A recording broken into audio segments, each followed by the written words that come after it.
Hello friends, my name is Dr. Subhash Khatri and today I am going to talk about one of the kinesiology topic related with the wrist and hand, and that is hand arches.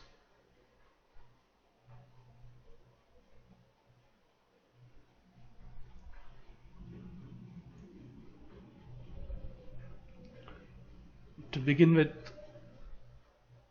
I'll speak about overview of the hand. Basically, hand is a distal part of upper extremity. We can see three parts of the hand, that is carpus, metacarpus and rays. I use a memory trick.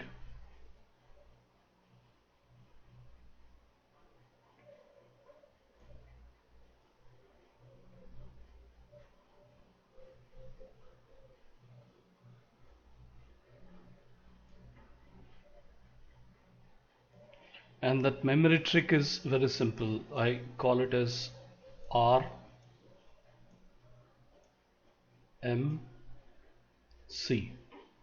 That's like Rural Medical College. R stands for rays, M stands for metacarpus, and C stands for carpus. When we say carpus, it is more of carpal region, otherwise we call wrist. So this you can call it as a carpus region. This all metacarpals,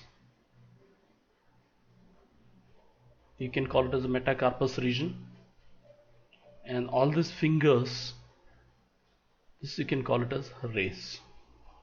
So basically, hand, which we considered as the terminal part of upper extremity or upper limb, has got three parts: wrist, palm and fingers, otherwise carpus, metacarpus and rays. Now this is an interesting thing which I came across. If you count your number of fingers on both the sides, there are 10. So one can say that everyone has 10 best friends, and they are his fingers and of course thumbs. If you just look at the entire hand, you'll come to a conclusion that it's a complicated anatomical structure with this simple numbers. We call it as a 27, 17, 19, 20. Now the question, what is this 27, 17, 19, 20?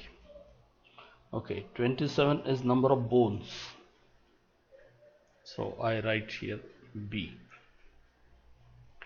17 are articulations, that is joints. 19 are intrinsic muscles. Now when I say intrinsic muscles, that means muscles that arise in the hand and they insert also in the hand. And 20, as you rightly guess, are extrinsic muscles. So our trick here is by 27, 17, that is 27 bones, 17 articulations. 19, 20, 19 intrinsic muscles, 20 extrinsic muscles. So before I move on to the next slide, let's look at, I said it's a distal part of upper extremity. It has got three parts such as RMC, rays, metacarpus and carpus. Fingers and your thumb, total is 10, and they are the best friends of any person. Basically, hand is a complicated structure of 27, 17, 19 and 20.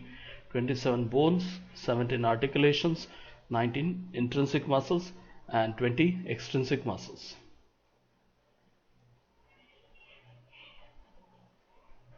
Now I knew that in the beginning you might have thought, how come 27?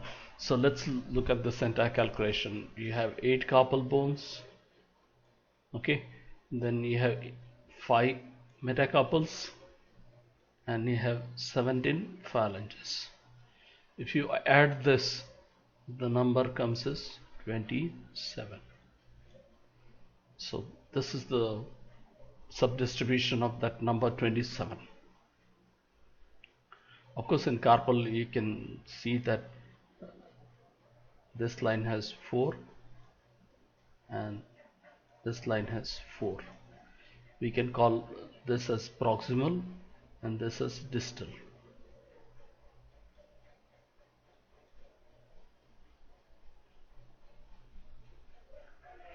Now let's look at this common kind of words that are used here. This is back side of the hand. Usually back side is often called as dorsal or posterior. My trick is very simple. Remember BP. That is back side is posterior. Posterior is often called as dorsal also. And opposite on this side. So front side, which is called as anterior side, which is called as palmar side, others which is called as volar side. So this is the terminology. Basically I just want you to remember that back side is dorsal, otherwise posterior. You make everything opposite on other side. That's the trick. Now initially I spoke about extrinsic muscles and intrinsic muscles. So intrinsic muscles means they are only in this region. That means whose origin is also here and insertion is also in the hand. That becomes intrinsic muscles. But there are some muscles whose origin is outside the hand but they work in the hand. Example is your extensor digitorum. Otherwise the example on front side can be flexor digitorum superficialis. Otherwise flexor digitorum profundus. Of course, I always cheat the students and I say extensor digitorum profundus, extensor digitorum superficialis, and then after some time I do ask, is there such kind of muscle? Not really. So one has to remember that we have this flexor digitorum profundus and flexor digitorum sublimis, otherwise superficialis, only on the front side, and on the back side you just got extensor digitorum.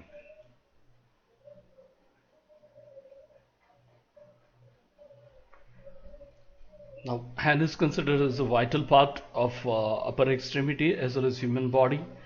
It is one of the most active structure in human body.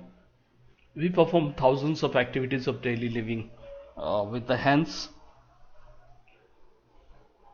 and all these activities of daily living depends on what is your occupation or its profession. Say if you are a driver, driving is activity of daily living for you. But if you are a student, you are using pen to write, then writing is activity of daily living for you. One of my professors used to say in very simple words that the kind of activities that you do, the moment you get out of the bed till you don't go back to bed, is activity of daily living.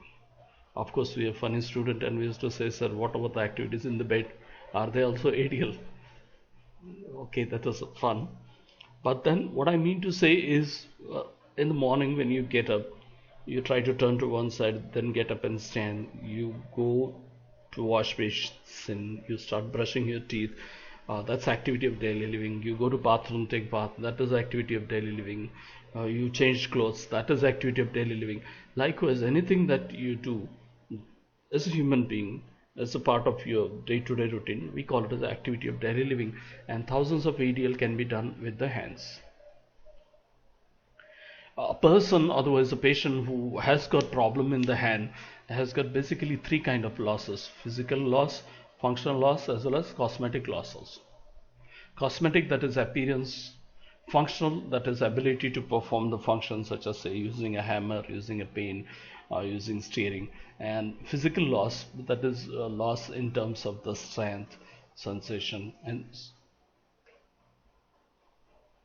other things. Okay, let's move on to what are the arches and see what kind of definition I have put up here. So basically the curves that you see on the palmar side of the hand, we call it as a palmar arches.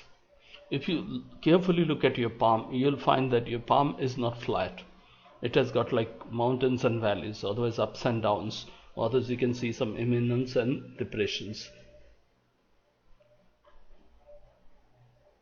So all these mountains and valleys, otherwise the curves in your hand, are palmar curves.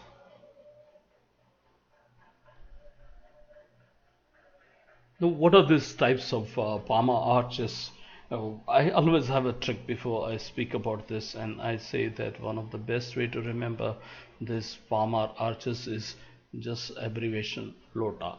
A is small here, so it's basically transverse arches, longitudinal arches, that's here, and oblique arches. So we have three arches: longitudinal arches, oblique arches, and transverse arches. Let me change the color.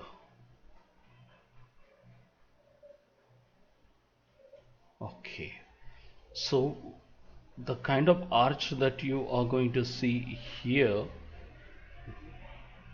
at the base of the thumb, you call oblique arch. The kind of arch you see is arches you see made up by your entire fingers and the palm. They are like longitudinal arch. And when you see the arches prepared by your hand in a transverse direction, so these are transverse arches. If you want, you can divide this transverse arches into proximal transverse arch and distal transverse arch. That means the arches here, proximal, and arches here, that's distal arch. So basically our trick is very simple: LOTA, that is longitudinal arch, which I showed it here. Sorry, this is oblique arch, this is longitudinal arch, and these are transverse arches. Okay, what I was talking about, distal transverse arch and proximal transverse arch. Now look at this longitudinal arch. It's quite conspicuous in this figure. You'll get an idea slowly that why human hand has got arches. And that makes me to ask you a question: what are the functions of the arches? Now let's see the possible answer. The first function of arch is prehension. That means ability to grasp something. So you're grasping a bag, you're holding a hook, you're holding a hammer, you're holding a pen, you're holding the steering. So holding ability, we call it as a prehension. Because of the palmar arches, you can change the size and the shape of the hand. Because you change the size and shape of the hand through the arches, it provides more stability to the hand. So basically there are three functions. These three functions are this: prehension, size and shape, and stability. Now let's move on to the next subtopic here, that is, what are the functions of the hands. Let's first just make a list of these functions: manipulation, stabilization, sensation, expression, communication, activities of daily living, protection, and support. Manipulation is ability to use your hand and to make something. Say for instance, you are using your hands for putting a nail with a hammer. Stabilization is like you hold on to something. Sensation, just imagine that you go to bathroom and you want to check the temperature of the water, you use your hand. So hand can function as a sensory organ also. Expression, okay, from a distance with the hand you can actually express yourselves, especially the teachers make use of this. Communication, you quite often use the hands for communication, such as you say tata, bye bye, namaste, and so on and so forth. You can use hands for varieties of the activities of daily living, right from morning till evening. Protection, you know that if someone is going to hit you or if you're going to fall, all of a sudden what comes in front is your hands. In addition to that, you can make use of hand for support. Now just imagine that you want to get out of the chair, otherwise you are trying to get up from the floor, and you take the help of your hands as a support. So basically hands can be used for manipulation, stabilization, sensation, expression, communication, activities of daily living, protection and support. Now these are 8 things, and the real problem is memory trick. So we'll try to create a memory trick here. First I write map, then I write express and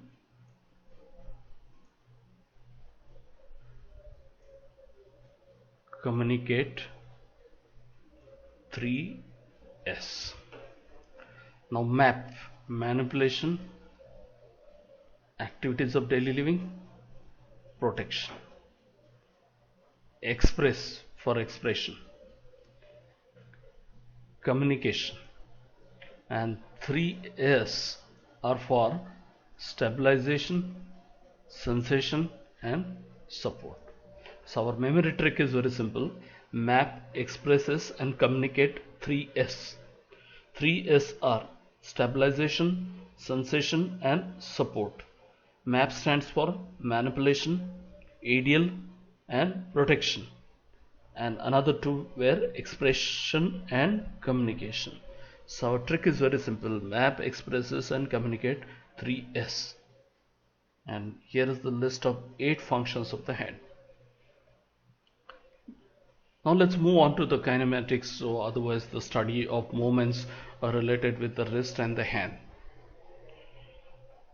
So when you especially look at sub-branch of kinematics such as osteokinematics, that is movements occurring at the joint in between the bones. I'm not of course talking about the joint surfaces because that becomes arthrokinematics then. So when you look at range of motion, otherwise osteokinematics, otherwise AROM, look at the simple way to recall here. Wrist flexion 70, extension 80, so it is like 7-8. Okay, and here ulnar deviation and radial deviation 20 and 13.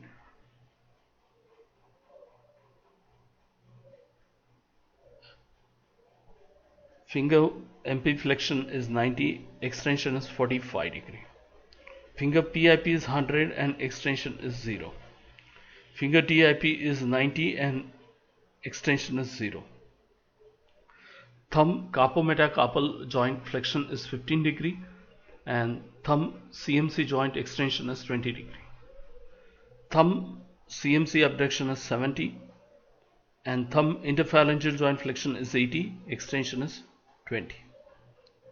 My trick I'm going to tell you only up to here, and that is very simple. Of course I use a radial deviation figure as 15 and ulnar deviation as 25, and this I say 70 and 80. So flexion I say 70, extension 80, radial deviation 15 and ulnar deviation is 25. I say 7-8, 15-25. That's my trick. If you like you can use it, but otherwise I had just refer this range of motions from I think AAOS, that is American Academy of Orthopedic Surgeon, normal reference values. So today I think it's better to stop here. Thanks for listening.